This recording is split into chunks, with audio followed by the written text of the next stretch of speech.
दिवाळी म्हटलं की फटाके आलेच, भरपूर फटाके फोडले. रुद्रांश दारात बसून फटाक्यांची मजा घेत होता, बघत होता, मधात होत होता. पण त्याला वाटते भीती लहान मुलं असतील तर, कारण लहान मुलांना तेवढं काही कळत नाही. आणि रुद्रांच्या पप्पांनी पहिल्यांदाच हे आकाशकंदील उडणारा आणला होता आणि ते कसं लावतात, कसं काय करतात आम्हाला तर काही माहीतच नव्हतं. पण एवढं माहीत होतं की हे कापूर आहे तर हे इथं टाकायचं असं म्हणत होते रुद्रांशचे पप्पा. मग काही यूट्यूबवर बघितलं कसं काय लावतात, कसं काय करतात.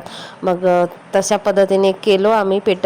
पण ते काही वरती उडतच नव्हतं. आम्ही म्हटलं हे वर का नाही उडत. मग एक माणूस जे थांबलेले आहेत ते काकाजी, ते म्हणत होते की आमच्या घरी पण मुलाने आणलं होतं पण आम्हाला पण नाही आला आणि ते उडालंच नाही म्हणत. मग आम्ही थोडा वेळ पकडून ठेवलो आणि मग उडाला. तर वर सुरुवातीला वाटला की जास्त वर नाही उडणार, खालीच येतो की काय असं होत होतं. त्यांना तर बघितलं होतं पण आम्ही स्वतः कधीच नाही उडवलं होतं, कारण पैसे असतील माणसाजवळ तर सोंग पुष्कळ येतात नाही का, पैशावर सगळं डिपेंड करते.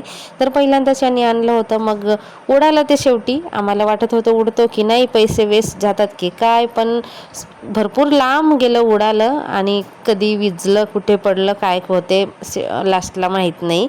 पण छान वाटलं हे नवीन अनुभव. फटाके फोडत फोडत 9:30 पावणे 10 वाजले आणि आम्ही बाहेरच होतो. आणि हवा तर एवढी दूषित झाली होती, स्वच्छ नव्हतीच अजिबात. मग थोडा वेळ मी व्हिडिओ वगैरे काढले इंस्टाग्रामसाठी. मंडळी, अशी झाली आमची दिवाळी साजरी. दिवाळी अजून पूर्णपणे संपली नाही आहे, 2 दिवस.